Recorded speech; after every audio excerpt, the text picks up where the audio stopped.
Om Jnanatimmirandhasya Jnanam Janashalakaya Chakshurunmilitam Yena Tasmai Shri Gurave Namaha. I start by reading a verse from Sri Chaitanya Charitamrita. Jagatera hit hok ei prabhur mon danda kare kare tar hriday shodan. This refers to Chaitanya Mahaprabhu's verbal punishment, dandakari, of Vallabha Bhatta. States that Chaitanya Mahaprabhu punished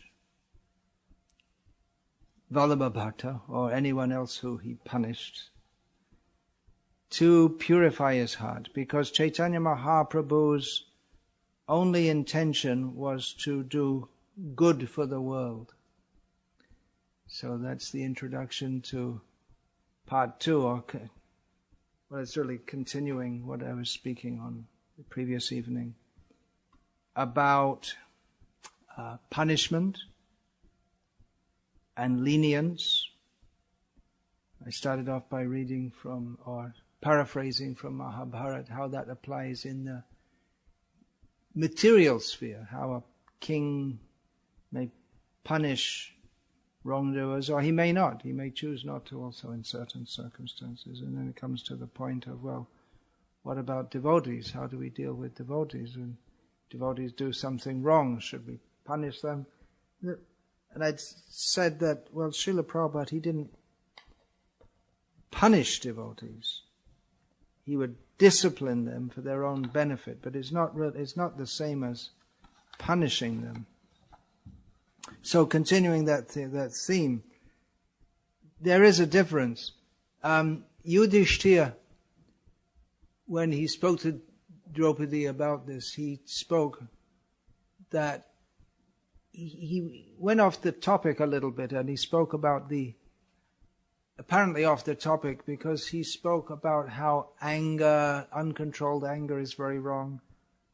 So the point is that the punishment may be given for this point, hriday shodhan, for rectification. Not out of a sense of revenge, or you feel this person did something, they did something wrong to me, now I'll do something wrong to them. That motive is not befitting an Arya. Anarya jushtam aswargam akirti karamarja. Krishna said to Arjuna, you're not wanting to punish or engage in this fight is unbefitting you in this circumstance. So that was a major point which Yudhishthira explained to Draupadi, that we have to consider in what is most suitable in each circumstance. For the purpose is that one who is an exalted person, they should interact with others for the other person's benefit, or for the benefit of society in general. So even the punishment of capital punishment, that's not only allowed, but it is compulsory in some circumstances in Vedic culture. Just like in Singapore and Malaysia, if someone is found with more than a small quantity of heroin, that means they're selling it. It's not just for their own personal use. If they're found guilty, the magistrate has no choice but to give the death sentence. It's mandatory death sentence. Still it goes on. People take the risk because money or whatever, madness. So in Vedic culture also the death sentence is there. But it's understood that that's a favor for the person who gets the death sentence, because by doing so he becomes relieved from the sinful reaction. Whereas to not punish him in that way means he would have to suffer much more. That's a different perspective. But there's no motive of revenge. A high-souled person should act with others. But even to punish an offender, you may say, well, it may not help in purifying their heart, but it may just restrain them from doing harm to others. In dealing with an offender, one has to consider not only the individual, but others also, just like the benefit of the whole society. Just like that question often comes up, well, it doesn't often come up nowadays, but in the days when we used to have many devotees staying in the ashram, who should we allow to stay? We may say, well, let this person stay. They're not really qualified, but if they stay, then they can get devotee association and become better. But then the question may come, well, they don't follow the rules properly. There's minimum qualification for staying in the ashram, and they're not showing any sign of improving, so they're causing more disturbance and so better they don't stay for the benefit of the others in the ashram who are serious. So we have to consider not only the individual who is the possible subject of punishment or discipline, but also the others also, because if he's done something wrong, that means he's affecting others. So punishment or discipline can be for the sake of purifying others and for the sake of restraining wrongdoers or offenders. That's also for the benefit of others. Some people are just not good. That we find in Gita. And Krishna says that Dvo bhuto sargo lokesmin daiva asura evacha. There are two kinds of people in the world. Some are godly and some are ungodly. So the ungodly, they require to be checked. Of course, Chaitanya Mahaprabhu's process is to purify them. But as Srila Prabhupada indicated also, that Jiva Goswami uses that word, achikitsya. Some people, they're incorrigible. And Srila Prabhupada also indicated that in Varnashram society, the kings have to be strict. Similarly, anyone in any situation of authority, they have to exercise some strictness, as has already been discussed. Srila Prabhupada himself, Harishauri Prabhu, related that he was discussing with Srila Prabhupada about some very difficult situation the devotees were going through. Actually due to not following Prabhupada's order. They collected lots of money, and Prabhupada said Prabhupada repeatedly said, don't keep lots of money in the bank. Use it all for Krishna. Then the police came and took it all. Because and said it had been collected by illegal means. So anyway, that's another whole thing. So Harishari Prabhu, when he was discussing why Krishna allowed this, Prabhupada said that Krishna does not punish his devotees. It's not exactly punishment. So Harishari Prabhu also commented in this regard that Krishna's pure devotee, he also doesn't punish. It's not exactly punishment. We don't punish devotees. But there is the motive of rectification. And if they're not willing to take it, then what can we do? If someone's not willing to take the rectification, then it means they're not very sincere. What can you do? It's not being in charge or having some administrative role or disciplinary role. Administrative role means disciplinary role. Whether one is a guru or a father or mother or teacher or temple president, any authoritative position means that discipline is required there also. But some are more formal and some less so. So the President of the United States thinks that he has the duty to bomb a bunch of people on the other side of the world, to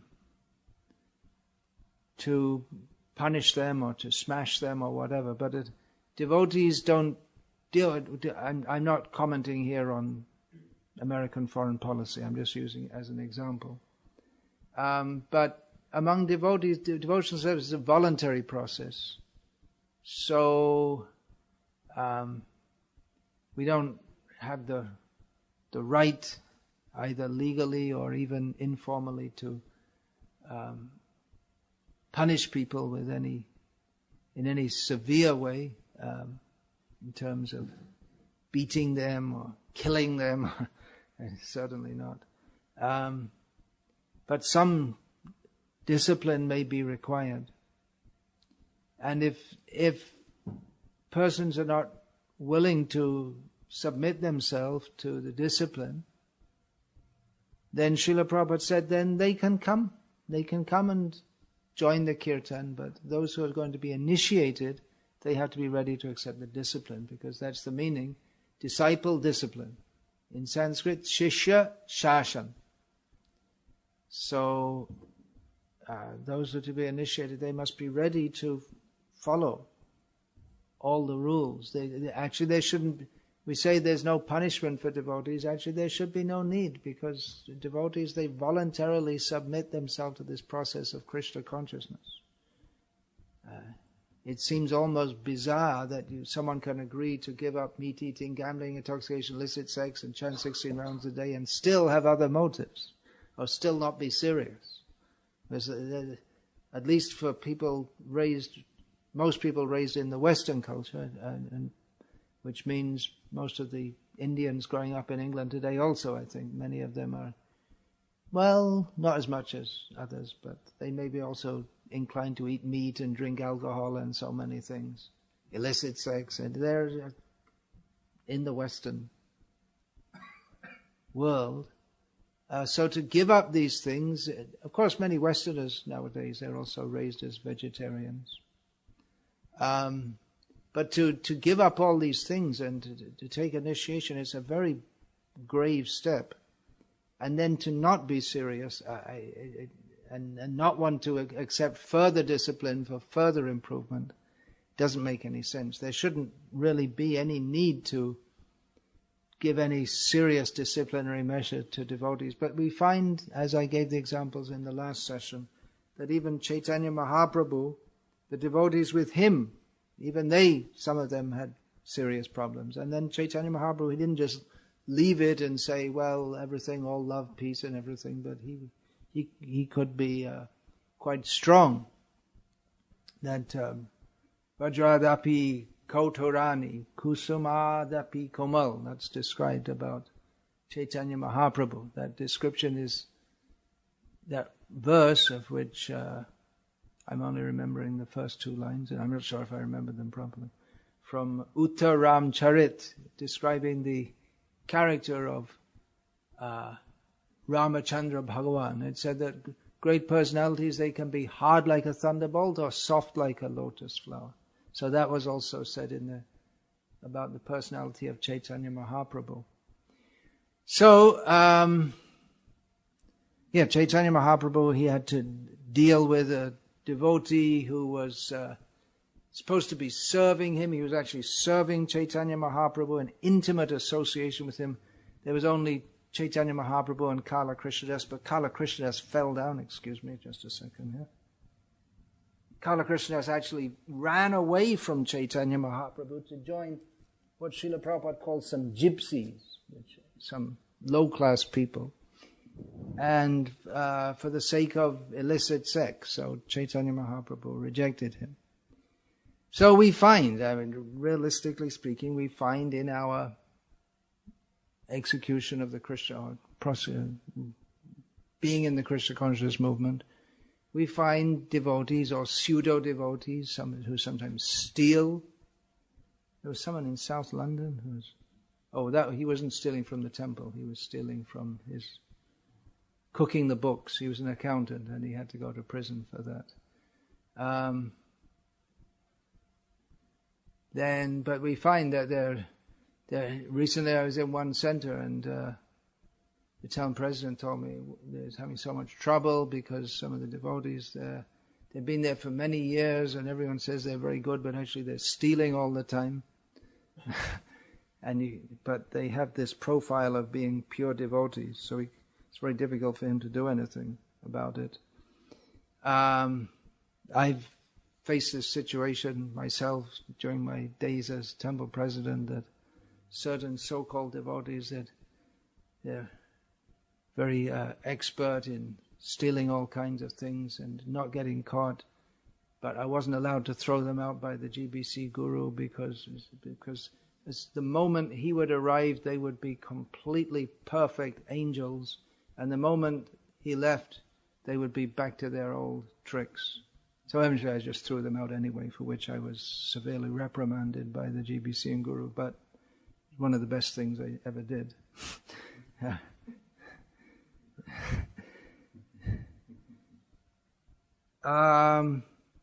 What do you do? You're not supposed, Brahmins are not supposed to be punished. Well, I also have some radical views on that, because I don't think that just so because someone has a thread put on their shoulder that they're a Brahmin.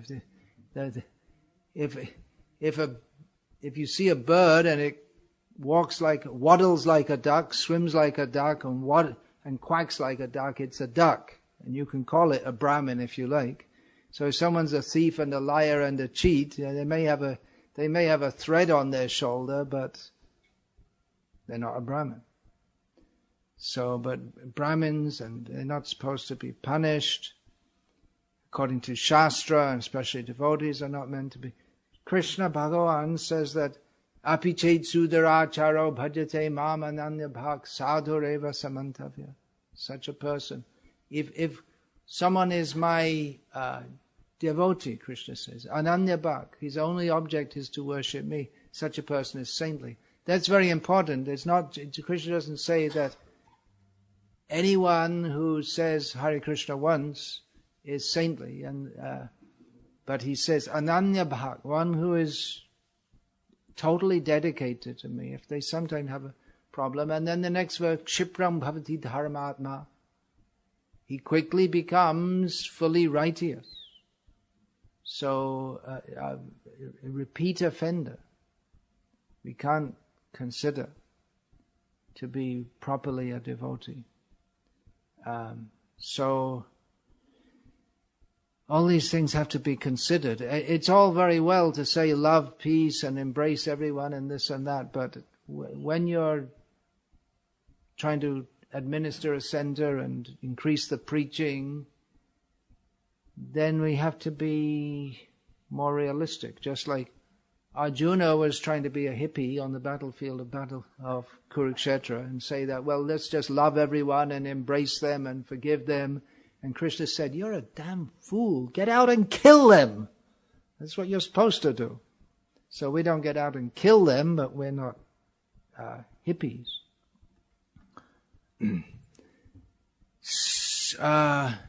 And we don't misapply. Krishna says that one who, sudurachari, someone who is performing most abominable activities, they can still be considered, they're still to be considered saintly if their motive is to worship me only. Bilvamangal Thakur was actually a sudurachari, in his most badly behaved, inasmuch as he was regularly visiting a prostitute. But then, taking inspiration from her, he said, okay, now I'm stopping this, I'm going to go to Vrindavan. And he left everything. But on the way, he became again attracted. So that's an example of someone who's completely dedicated his life to Krishna, but then due to bad habit, he becomes again attracted to sinful activities. But we recount that story, and that's all part of remembering him, what a great devotee he is, because he overcame that. We don't say, well, he was a woman hunter, and then he was on the way to Vrindavan, and again he was woman hunting, and so that all the bhakti he did, it was all false. No, it wasn't false. He's a great devotee. But if someone, in the name of being a devotee, makes a regular habit of seducing women, then such a person cannot be considered a saintly person. He's a rascal. That's all.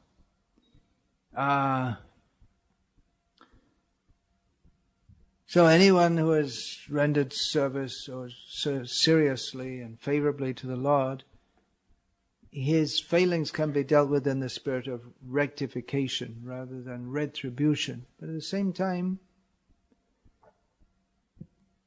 it may be that someone is desirous to perform service and be in the association of devotees, but if they're not able to control their mind and senses to the extent that they are serious disturbance among the society of devotees, then we have to deal with them accordingly.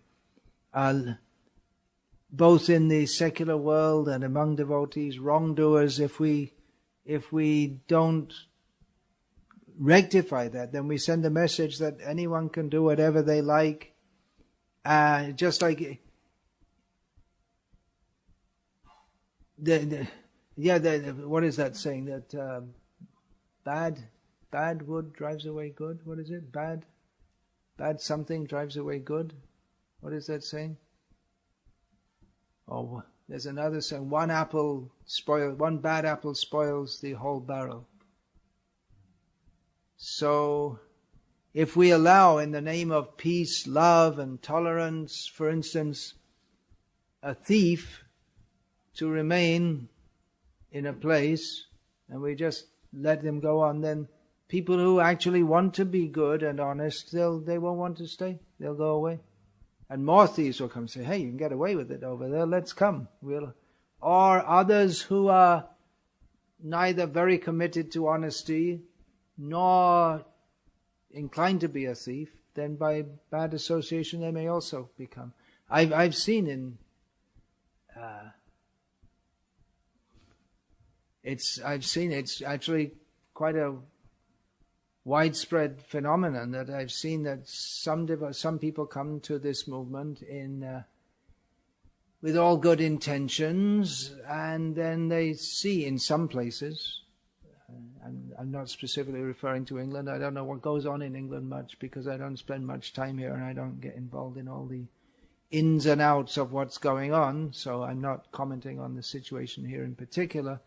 But some people come and they come with good intentions, and then they see that in the name of devotional service certain leaders are lining their own pockets, and they say, well,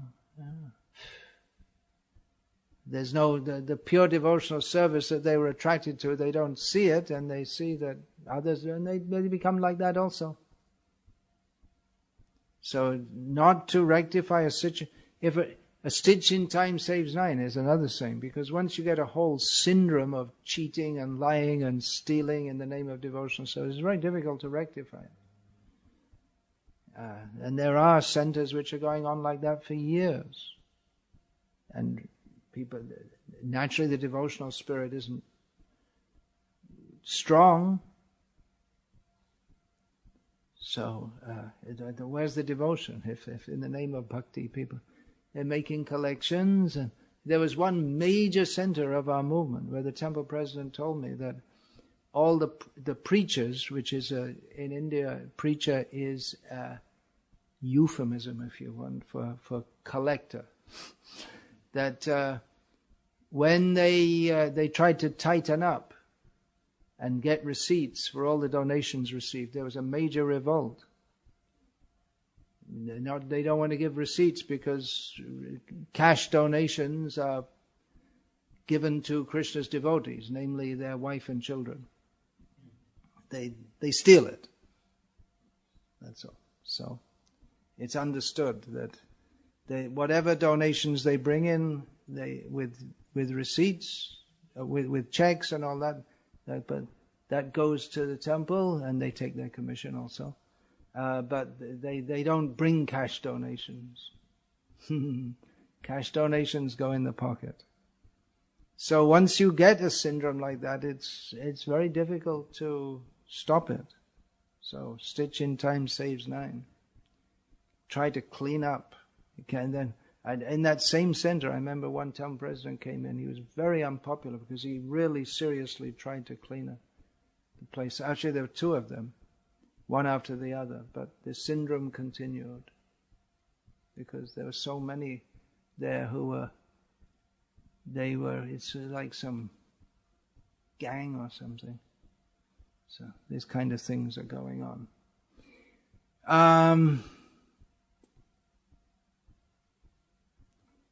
So yeah, in such cases we should punish, but then we can also see that someone who has bad intentions, they can change also. That's also possible. Jagai Madhai, they were changed. But on the other hand, we don't bring people in and give them residence in the ashram and give them positions of responsibility until we see that their heart is changed. We should be very careful who we appoint to various positions.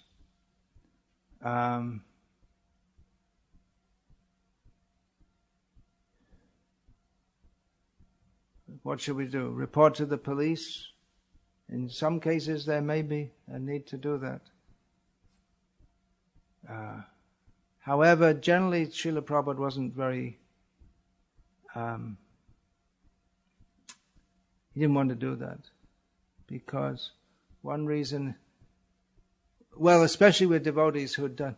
There was a case where one GBC and sannyasi fell down, and it was reported that he'd taken a lot of money with him. And when Srila Prabhupada was asked if the police should be called and he should be prosecuted, Prabhupada said yes, if the accusation is actually true. But then Prabhupada said, no, after all, he's our man, he's done a lot of good service, and shouldn't be prosecuted. And later on it was found out that the accusation wasn't true anyway. But they thought that he'd done a lot of good service, and then he'd become overwhelmed by Maya, and then he took some money, but Srila Prabhupada didn't want to punish him in that way. Although if it had been a new person, then maybe he would have done. Another thing is, if we call the police, then it's bad publicity also. It may be. If people think that, well, within this movement there are thieves and rogues and this and that. That has to be considered also. Because the bad activities of one individual can affect the reputation of the whole society of devotees. But in some cases, the law should be invoked. Again, one has to be an expert in considering time, place, and circumstance. Lenience, we're talking about punishment and lenience. So lenience means to, all right, don't punish, give them another chance, give them another chance, give them another chance. Srila Prabhupada several times said, I'll quote from one lecture, that you give one chance, 2 chances, not more. Krishna is not, in one lecture Srila Prabhupada said, Krishna is not such a fool that you simply once surrender to him and then commit sinful activities, again surrender to him. No, that will not be allowed. Krishna can excuse you once or twice. Generally, Srila Prabhupada said, once, twice, and then after that. Means they're not very sincere. If they go on again and again.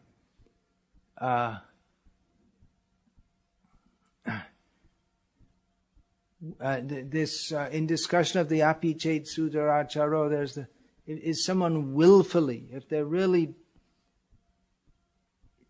It's the difference between contemplated crime and not contemplated. Even in the law, there's a different judgment. If someone, in anger, without thinking about it, kills someone, that's not considered as, in many countries, including this country, I believe, that's not considered as serious a crime as if someone premeditatedly murders. They plan it all out. So if someone willfully, we commit sinful activities, willfully, planning it out, thinking about it, then that's worse. That's more. You can wait some more minutes, I think, because probably the session will go on somewhat long. You wait up till 9 o'clock. One of my godbrothers, I remember, he came in London. He wanted to join, but he had this. He was 40 at the time. He wanted to join the ashram. He had a smoking habit. So he said, okay, I'll give it up. In those days, anyone wanted to join? Okay, come on, join. Shave up. But he had this habit of vanishing outside the door from time to time and coming back in with a tobacco smell from his mouth. But eventually he overcame it. It took a few months, actually. But eventually it means immediately he controlled it to a large extent, but then maybe once or twice a day, and it took him a long time, a few months before he could completely stop, but he did. It was initiated by Srila Prabhupada. He came actually very offensively, blaspheming the devotees, and then Prabhu Vishnu, Brahmachari, at the time he was the town president, just stop! And he just shocked him, and he was very heavy with him, and then he changed. On the spot conversion.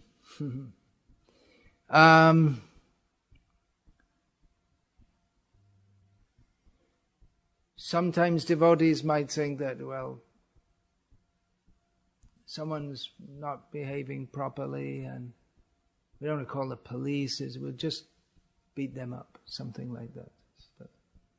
And I know many, I don't know about now so much, but sometimes devotees used to do that, but that's very risky. I know there's one case in Mayapur, they just went they found someone stealing, and this was many years ago. And they beat the person so badly, he almost died. So, if he had died, it would have been already the public at the time was very much against us. And you don't know what to do. He might bring all his caste members. He was a shoe thief, actually. So he could bring his whole village and attack the temple. He could nurture a grudge for life. And so the punishment, if at all there's to be something like punishment, it should be commensurate to the crime. Not that someone steals. Well, a professional shoe thief is horrible. They're at temples, common in temples in India. Here, do you get them also? Yeah? Some. Yeah. So, they're required to be punished. Usually in India, they're turned over to the police. And at least I know the police just thrash them and then let them go. Because it's too much to make a court case against them and this and that. That's what they do. But let the police do the thrashing and have a good system for keeping the shoes so they don't get stolen. That's even better. Prevention is better than cure, isn't it? But anyway, while we're trying to prevent, the criminal is trying to get around the prevention and do their job also. So there will be crime and punishment.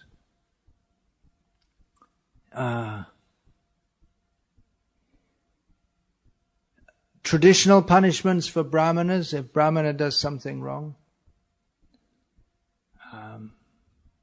For instance, if a brahmana is found drinking alcohol, that is considered extremely sinful. We'll find in the Bhagavatam also, a brahmana who drinks alcohol, how he has to suffer by drinking hot lead. We sometimes hear in ISKCON a big uproar because some sannyasi fell down.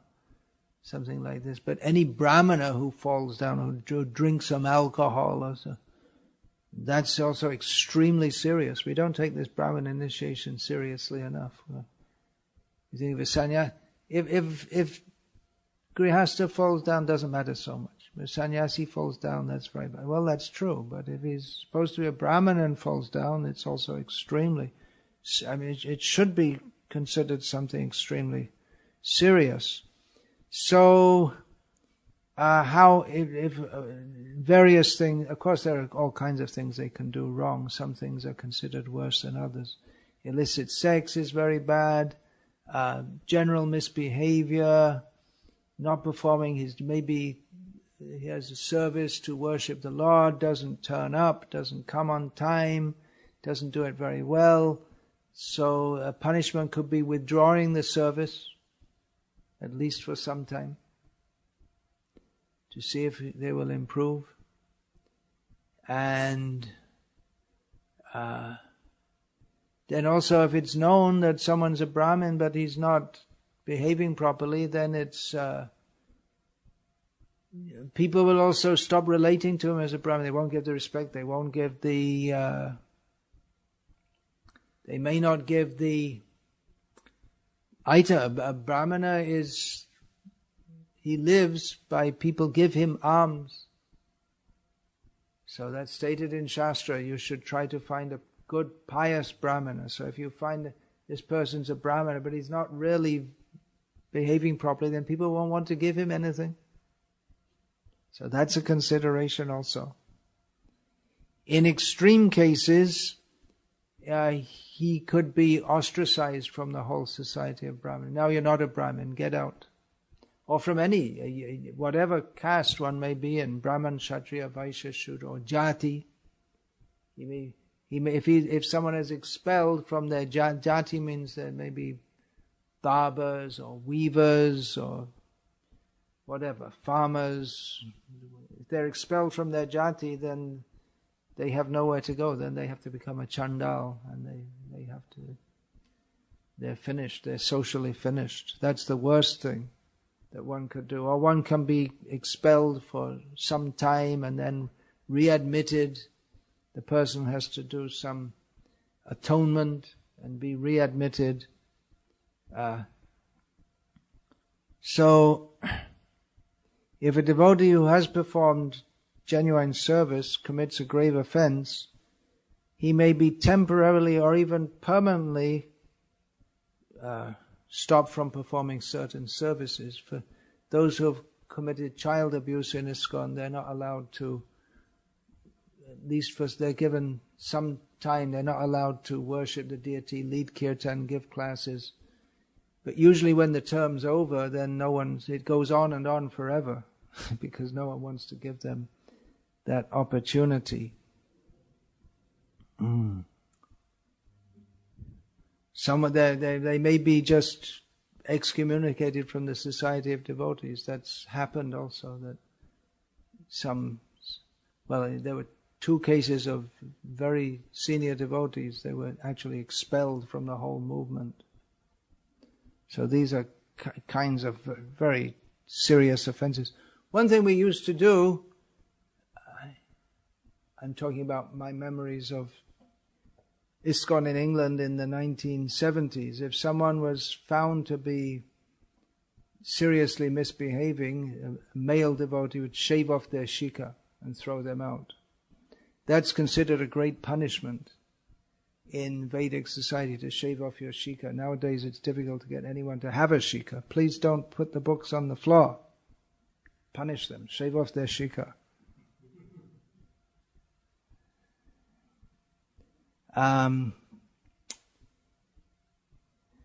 But that also, that signifies you're not one of us anymore. It's like throwing them out. Srila Bhaktisiddhanta Saraswati Thakur, he was very tolerant. Actually, he was in his preaching, he was like a lion. Acharya Kesari, an Acharya just like a lion. But in his personal dealings with people who came to live in the mutt, he was very tolerant. And even with thieves from the mutt, he could be very tolerant. And especially someone from the Brahmana caste, he was, as was the general sentiment in India at that time. Someone, they may be a born Brahmana, even if they don't act like a Brahmana, one should be very tolerant toward them. And we find that in the Bhagavatam also with Ashvatthama, that he should have been killed for his crime of what he did was so horrible. He was practically the worst villain of the whole Kurukshetra war. Because after the war it was practically over, all the remaining members of the Pandava forces, he killed them all in their sleep. Slaughtered them all mercilessly. With the power, the destructive power of Lord Shiva entered him and he killed them all. So he was captured by Arjuna, and Arjuna was supposed to kill him, and Bhima said, okay, kill him, and Draupadi said, no, don't kill him. He's not acting as a Brahmana, but he is the son of a Brahmana, and he's the son of your guru, our guru. So some tolerance was given to him. And there's a discussion that Srila Prabhupada says that Draupadi was soft-hearted as a woman and she wanted to excuse him, but Srila Prabhupada said that that's actually not very good for an administrator. He shouldn't be sentimental like a woman. He has to be strong and punish. So some compromise was reached. He was punished, but not by taking his life, but by humiliating him. As Krishna did also with Rukmi, who was his new brother-in-law, but who Rukmi came to try to kill Krishna, and Krishna humiliated him, and Balaram came along and said, well, that's not very good, and later Balaram himself killed Rukmi for similar offense. But Bhaktisiddhanta Saraswati Thakur was... he was mild in treatment. There was, in Sri Bhaktisiddhanta Vaibhav, I've recorded some instances. One hired cook for big festivals. They would hire Brahmin cooks. He was found stealing cans of oil. That's a common thing that hired cooks do. Because they're big cans of oil, and they may steal them. And Bhaktisiddhanta Saraswati Thakur, when he was found out doing that, he gave him okay, you take the can of oil and go. Don't come back. Like that. So he's very mild like that in some cases. There's an instance also in the book, Srila Prabhupada, A Friend to All, by Mula Prakriti Devi Dasi. It's described that some boys who were stealing money from the Radha Damodar temple in Vrindavan when Srila Prabhupada was living there, Srila Prabhupada would call them, give them prasad. They're stealing some money, probably from the box or whatever. Of course, they're living in Vrindavan, and there are quite a few people, residents of Vrindavan, who, if they were not living in the holy place and born there, they would say they're complete rascals. But we don't say they're complete rascals because they are born there and live there, but the way they live and act and talk is, from the conventional point of view, quite uncivilized, but that consideration is there. After all, they're residents of the Dham. So, anyone who's sincerely surrendering to the process that Srila Prabhupada gave can be tolerated and forgiven. Tolerance is required if we want to punish everyone for everything they do wrong. Who will punish? As Jesus said, what is that? He said, who has not done any sin? There was a case of someone was to be stoned to death. I believe it was an adulteress. And Jesus said, well, he who has never done any wrong, let them throw the first stone. And then no one could throw the stone. Jesus himself would be the only one who could do that, but he wasn't going to. But there are sincere and there are those who have hidden motives, or due to their very fallen condition, they're not able to follow the process. They may be like that also. We see sometimes someone may join the temple and they want to do well, but they have some drug habit or something like that, and they're not in control. They're not enough in control of their mind and senses that they can actually surrender to the process properly. Or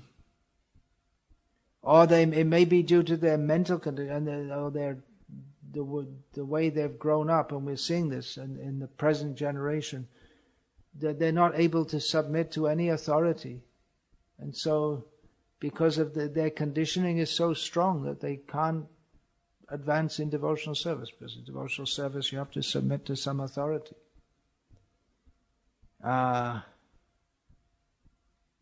So again, it's what's the conclusion? We often think, okay, give the conclusion, but you have to see each individual case. That's why there are law courts, because they have to see each individual case.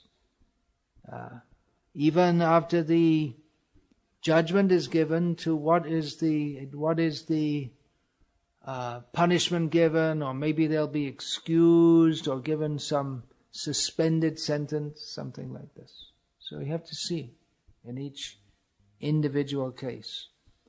But we should also see that so much damage was done in ISKCON in the name of mercy, giving another chance.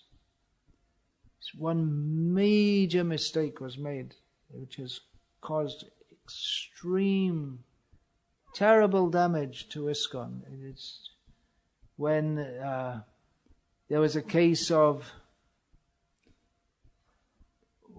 someone temple president had constructed a very big temple, and then he transferred, he said this property is not under ISKCON Bombay, it's under some other society, this and that. And the lawyer, consulted a lawyer, he said, remove him immediately. But there was some sannyasi who said, no, he's done good, serve him, give him another chance. It's a major mistake. Should have followed the lawyer's advice and removed him. And the problem has got worse and worse and worse, and it's going on to the present, and it won't stop. Maybe he would have continued anyway, but anyway, it was a major mistake. In the name of being merciful. Of course, it's easy to say in hindsight. Everyone becomes wise too late. Closing the barn door when the cow has already gone outside. But we have to see also that so much damage was done to ISKCON in the name of mercy and accommodating and being kind, misplaced kindness. If we all just forgive and tolerate in this way, then Bhagavad Gita would have never been spoken. And if Krishna just said, "Oh, Arjuna, you've become a pacifist. How wonderful." But Krishna didn't say that. He told him, "You're a damn fool." I'm quoting Srila Prabhupada here. It's not my words. Bhagavad Gita would have been finished after the first chapter. There would have been no Bhagavad Gita.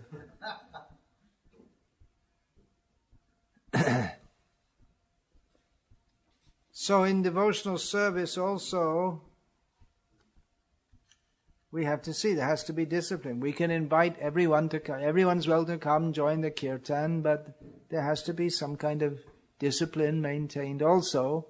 And if we just want to increase the numbers just by not imposing any discipline, just come, do kirtan, do whatever you like, they won't advance properly. Because advancement, what is advancement? Means to surrender. Surrender means you have to do some things which you may not like to do, But we do it because we want to advance in Krishna consciousness. So we give devotees service. They have to be prepared to, not just coming and taking prasad and doing kirtan, coming whenever they like. No, you want to be serious? Okay, there's your service. You have to do this, this, this, and this. And, well, I don't do that. Well, sorry, but we have a system here, and if you want to be part of our group and come forward and get initiated and all these things, you have to be prepared to accept some discipline and take some instructions, which especially it seems in the modern age, people don't want to do that. They don't want to submit to anyone. So if we say, well, anyway, they don't want to follow, anyway, bring them in and let them do whatever they like, however they like, whenever they like, or whatever level they like, then you're going to create a whole syndrome of very neophyte devotees and who are not very serious, and they'll create a whole atmosphere like that. And then it becomes impossible to organize anything properly because everyone just wants to do whatever they like. And any new people who come, you can't, even if they're serious, you can't train them because there's not an atmosphere like that, and you'll actually get supposed devotees telling those who want to be serious, don't be so serious, relax. I mean, I'm not just talking theoretically here. This is actually, I have experience of this because I try to train my disciples to be very serious and strict in their practices, and then others will say, then, come on, you don't have to follow all that. And it becomes more, they'll actually tell them that it's not right to do this. You shouldn't push yourself too much. You shouldn't, just relax, take it easy, be happy. There are also strictness is required, but the strictness should be like that of a father with love, not just... I've seen also centers where the leaders, they're strict, and everyone does what they're supposed to do. They get up early in the morning, they do all their services, but they're not happy because the strictness is more than the love or the affect. It's just strictness with no affection. Rules and regulations, but no affection. And if anyone does anything, small thing, are you nonsense, rascal, fool, spaced out? Sometimes you may have to chastise someone like that, but if it becomes the norm, then new people who come, they become like that also. And at one time in our movement, the whole, practically throughout the world, the atmosphere was very much like that.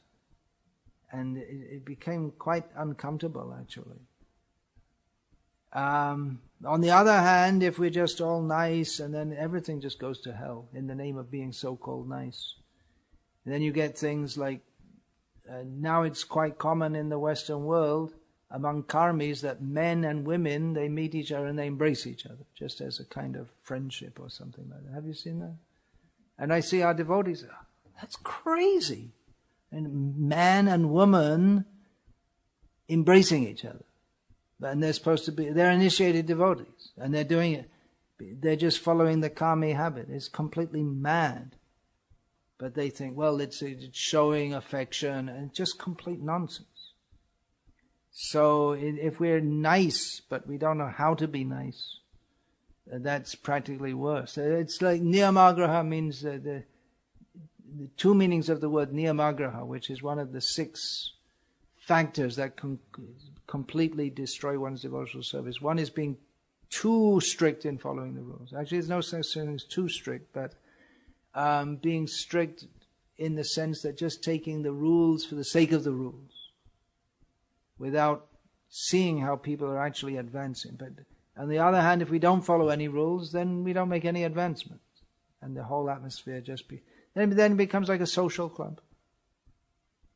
And then you get all sahajiyas like in Bengal. They don't follow anything. No rule. In fact, they take pleasure in breaking all the rules. So following the rules is better than not following the rules, but it all has to be administered with some affection also. Not superficial affection. Also not political affection. Means you show you're nice to someone because you want to get something out of them, something like that. So really, to follow the path of dharma, and especially bhakti, which is the ultimate level of dharma, it actually requires that we become spiritually advanced. Otherwise, we can talk all theoretically about punishment and tolerance and all these things, but nothing works unless we're actually fixed in serving Krishna. So it requires advanced devotees to understand and implement all these things. Are there any questions? Okay, Hare Krishna. So, what's the question? Your class was very relevant to something that happened to me in Vrindavan in April. I don't know whether to punish or forgive this person. I'll cut it short as a long story. Do you remember you came to my house once in Radha? Yeah, I do remember that, yeah. Well, I've lived there for 20 years on and off. Do you still have that house there?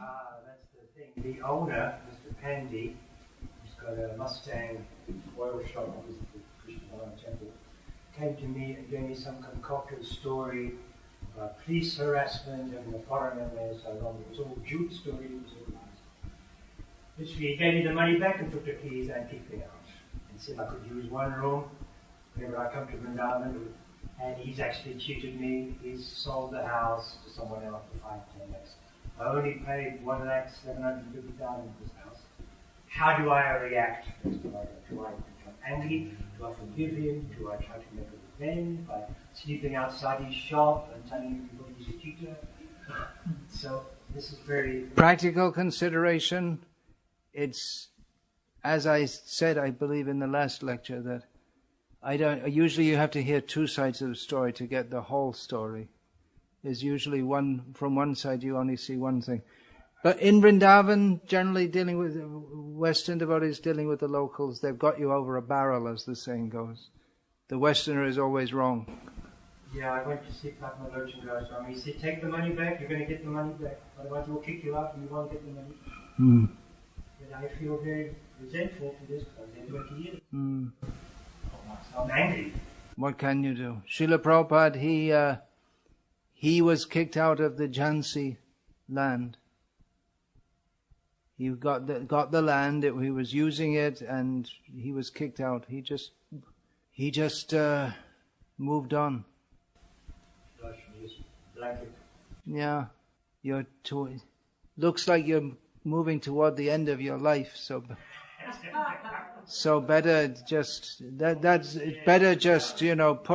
put in this life. So many people have cheated us and so many things. Just put it behind you, and whatever situation you're in, get absorbed in hearing and chanting. That's probably better. Otherwise, you get involved, and you have to. Then you'll have to carry that on to another life and come back again. So you can. He can be a cat and you'll be a dog or something like that. Something like that. Yeah, he told me the priest would put him in jail if I didn't leave the house. Yeah, but that's, as I said in the lecture, that many people we find in that part of the world, even though it's a whole, if they weren't Brajbasis, we'd call them rascals. Yeah. It's not uncommon. But then we find Vishwanath Chakravarti Thakur. I believe he's commenting on the Krishna says to Arjuna, Kaunteya pratijanihi name bhakta parnashyati. He says, Arjuna, you declare it that my devotee will never be vanquished. And Vishwanath Chakravarti says that you have to say it, Arjuna, because they'll believe you. They won't believe me. No one trusts people from Mathura.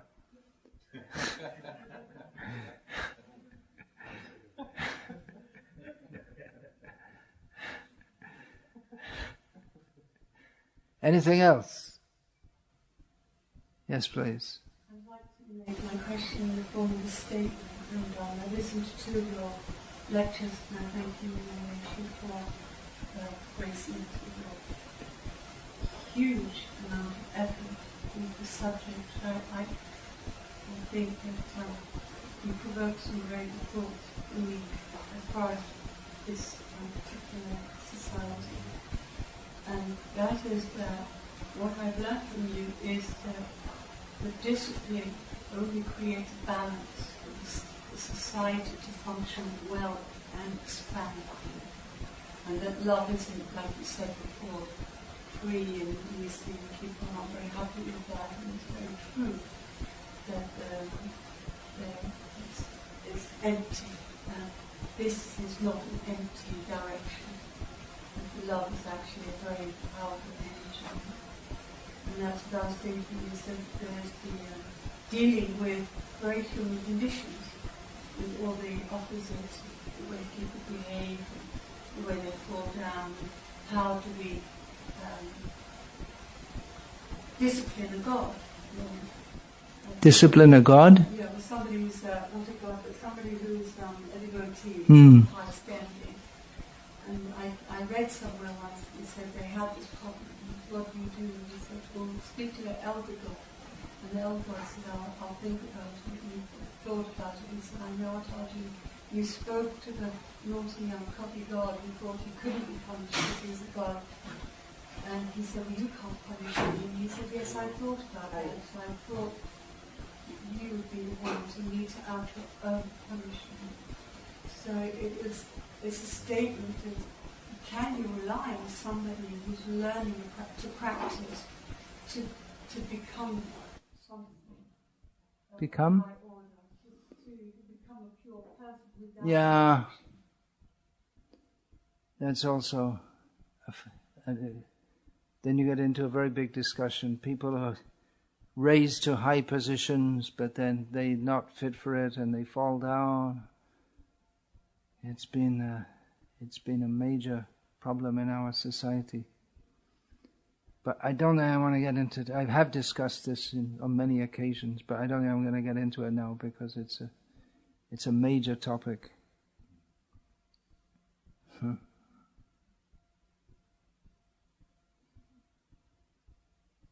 I have a few lectures on my website on topics like this, if you want to seek them out, discussing such points. I've got two questions. The first one is, it's a rather personal one, so I don't know whether I should be asking, but I'll ask anyway, it's in my mind. Every time when we see Maharaj come to this temple, all the neophyte devotees like myself, we like to serve the Maharaj, and the tendency is to try and get some kind of personal service. So, give them a massage, particularly the feet, the most preferred. But what kind of service do the Maharajas prefer? What's their preference? What kind of services do the Maharajas prefer? Yeah. Well, everyone's different, so. In the case of Srila Prabhupada, so many devotees wanted to do personal service for him. But how much personal service can one person accept? If you have 200 people cooking for you, then you can't eat all they're going to cook. If you have 200 people all wanting to massage your feet, it becomes a disturbance. The Srila Prabhupada said all services are my personal service, and that's a more advanced way of seeing it. That actually, especially the book distribution, you do what he actually wants, is pleasing, pushing on the mission. You may not even see him that much, but pleasing a person doesn't necessarily... You see, we have this idea that pleasing them means pleasing their senses, but in the case of a spiritually advanced person, it means serving Krishna's mission. Yeah, what's the other question? The second question is a bit more tricky. We had a conversation yesterday with one, again, neophyte devotee, So a nearby devotee is having a conversation with me, and we were trying to explain that Krishna is the source of Vishnu, but he wouldn't have it. He wouldn't have it, and we said, enjoy your Vaishnava days. And we even showed him the verse out of the Srimad Bhagavatam, and he just said, oh, not that book, not out of that one, out of the Vishnu Purana. Is there any way that we can try and convince? If someone is convinced that Vishnu is supreme and they don't want to accept the evidence of Bhagavatam over Vishnu Purana, then what are you going to do? There's no point to go on and on and on, and they'll just say, no, no, no. Just leave it at that. Let them worship Vishnu. Then do we say, yeah? No, we'll say this is the evidence of Bhagavatam. If you want, you can take it. If you don't, you don't. That's all. You can't force someone to change their mind. If they don't accept the evidence of Bhagavatam, then you can get into a whole big discussion of how Bhagavatam is. But they've already made up their mind, so why then you're neophyte for trying to argue with someone who's not listening? They're worshipping Vishnu, very good. They're in a much better position than most other people in the world.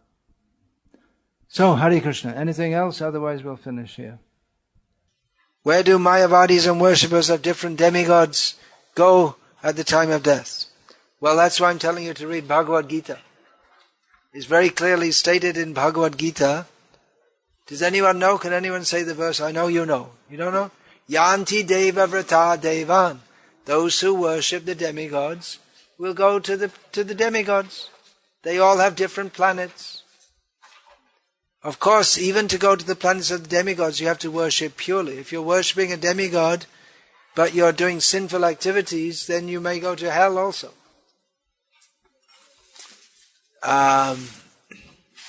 In the Ishopanishad, it's stated that those who worship the impersonal, they enter into darkness. But it's quite complex because people may be worshipping the impersonal and different demigods, and ultimately it depends on at the time of death. Yang vapi smaran bhavam tyajanteva kalevaram tam evaita kaunteya satatad bhava bhavitaha.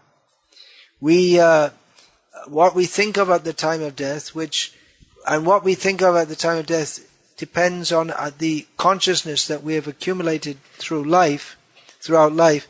According to that, we will take our next birth.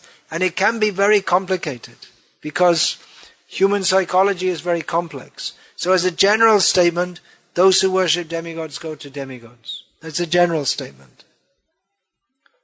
But and Krishna says, Madhyajino piyanti mam. Those who worship me, they come to me. So better worship Krishna.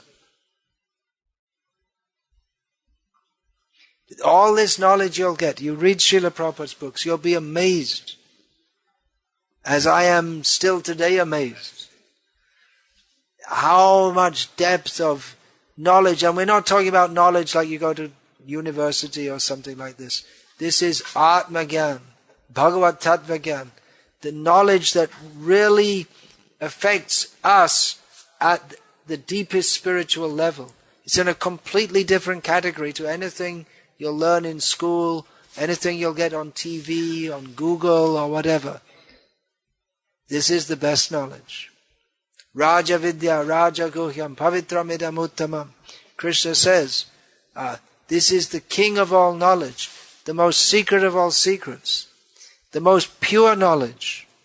And Pratyaksha Dharmyam Susukam Kartam Avyayam. And it's not just some knowledge that you learn something, but practically it manifests in our life. We can experience the happiness that we experience in Krishna consciousness, that is available to that via that knowledge. We can practically experience that. So quite often people ask me how long I've been in this Krishna consciousness movement. Now I can say 40 years. I was initiated. Today is my birthday. I was initiated 40 years ago. And sometimes people ask, on Janmashtami in 1975, I was initiated, first initiation. And then sometimes devotees ask, other not devotees, they ask, well, are you happy? Well, you decide. What do you think? Not really. No. There's a very intelligent lady here. What's the reason you say for that? It's the material world. Everything in life is just material. That's not true. Real life is spiritual. Yeah, that's the lamentation. That's the lamentation of a devotee. He also laments in one way. That's there in Prahlad Maharaj's teachings.